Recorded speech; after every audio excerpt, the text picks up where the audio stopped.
नमस्कार दोस्तों, मैं आपका मित्र आशुतोष परमार स्वागत करता हूं आपके अपने चैनल राशिफल और तंत्र पर। आज हम आपके लिए अथ दिव्य प्रातःक्षमापन स्तोत्रम का हिंदी अनुवाद प्रस्तुत कर रहे हैं। इस स्तोत्र में भक्त मां दुर्गा के चरणों में अपने अपूर्ण कर्मों और दोषों के लिए क्षमा याचना करता है और उनसे कृपा प्राप्त करने का अनुरोध करता है। ध्यान दें, दिव्य प्रातःक्षमापन स्तोत्रम का संस्कृत पाठ पहले प्रस्तुत किया जा चुका है। यह भाग हिंदी अनुवाद पर आधारित है, जिससे आप मां दुर्गा की महिमा को सरल भाषा में समझ सकें। तो आइए मां दुर्गा का स्मरण करते हुए भक्ति भाव से इस अनुवाद का प्रारंभ करते हैं। दिव्य प्रातःक्षमापन स्तोत्र। मां, मैं न मंत्र जानता हूं न यंत्र, अहो।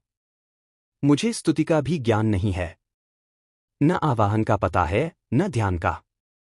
स्तोत्र और कथा की भी जानकारी नहीं है। न तो तुम्हारी मुद्राएं जानता हूं और न मुझे व्याकुल होकर विलाप करना ही आता है, परंतु एक बात जानता हूं, केवल तुम्हारा अनुसरण, तुम्हारे पीछे चलना, जो कि सब क्लेशों को, समस्त दुख विपत्तियों को हर लेने वाला है, सबका उद्धार करने वाली कल्याणमयी माता।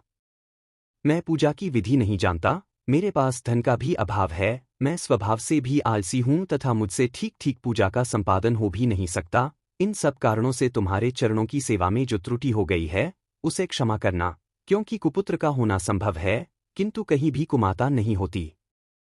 मां, इस पृथ्वी पर तुम्हारे सीधे सादे पुत्र तो बहुत से हैं, किंतु उन सब में मैं ही अत्यंत चपल तुम्हारा बालक हूं, मेरे जैसा चंचल कोई विरला ही होगा। शिवे, मेरा जो यह त्याग हुआ है यह तुम्हारे लिए कदापि उचित नहीं है, क्योंकि संसार में कुपुत्र का होना संभव है किंतु कहीं भी कुमाता नहीं होती।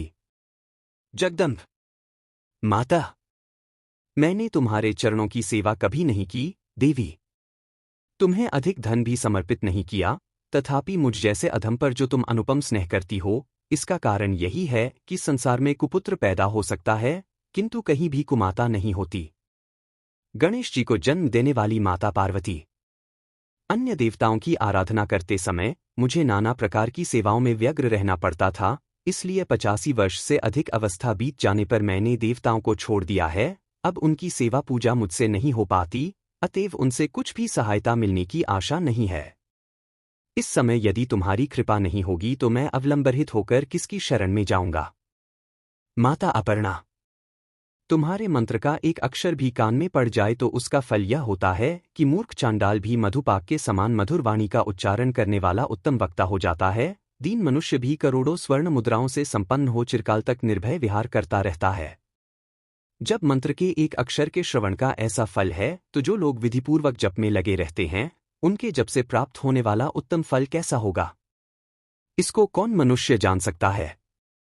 भवानी, जो अपने अंगों में चिता की राख भभूत लपेटे रहते हैं, जिनका विष ही भोजन है, जो दिगंबरधारी नग्न रहने वाले हैं, मस्तक पर जटा और कंठ में नागराज वासुकी को हार के रूप में धारण करते हैं तथा जिनके हाथ में कपाल भिक्षापात्र शोभा पाता है, ऐसे भूतनाथ पशुपति भी जो एकमात्र जगदीश की पदवी धारण करते हैं, इसका क्या कारण है।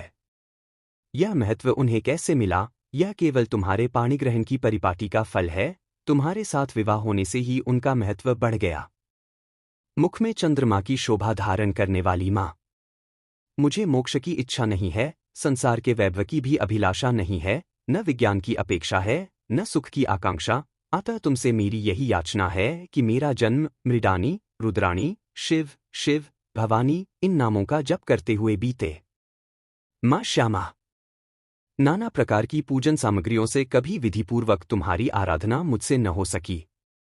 सदा कठोर भाव का चिंतन करने वाली मेरी वाणी ने कौन सा अपराध नहीं किया है, फिर भी तुम स्वयं ही प्रयत्न करके मुझ अनाथ पर जो किंचित कृपा दृष्टि रखती हो, मां, यह तुम्हारे ही योग्य है। तुम्हारी जैसी दयामयी माता ही मेरे जैसे कुपुत्र को भी आश्रय दे सकती है। माता दुर्गे, करुणा सिंधु महेश्वरी, मैं विपत्तियों में फंसकर आज जो तुम्हारा स्मरण करता हूं, पहले कभी नहीं करता रहा, इसे मेरी शठता न मान लेना, क्योंकि भूख प्यास से पीड़ित बालक माता का ही स्मरण करते हैं। जगदम्ब, मुझ पर जो तुम्हारी पूर्ण कृपा बनी हुई है, इसमें आश्चर्य की कौन सी बात है। पुत्र अपराध पर अपराध क्यों न करता जाता हो, फिर भी माता उसकी उपेक्षा नहीं करती। महादेवी, मेरे समान कोई पातकी नहीं है और तुम्हारे समान दूसरी कोई पापहारिणी नहीं है, ऐसा जानकर जो उचित जान पड़े वह करो। धन्यवाद दोस्तों, इस वीडियो को अंत तक देखने के लिए। मुझे उम्मीद है कि दिव्य प्रातःक्षमापन स्तोत्रम का यह हिंदी अनुवाद आपको पसंद आया होगा और इससे आपको माँ दुर्गा के प्रति क्षमा याचना और उनके प्रति समर्पण का महत्व गहराई से समझने का अवसर मिला होगा। अगर आपको यह वीडियो अच्छा लगा हो तो इसे लाइक और शेयर जरूर करें और हमारे चैनल राशिफल और तंत्र को सब्सक्राइब करना न भूलें ताकि आप और भी ऐसे ही आध्यात्मिक और ज्ञानवर्धक वीडियो देख सकें। माँ दुर्गा की कृपा आप सभी पर बनी रहे।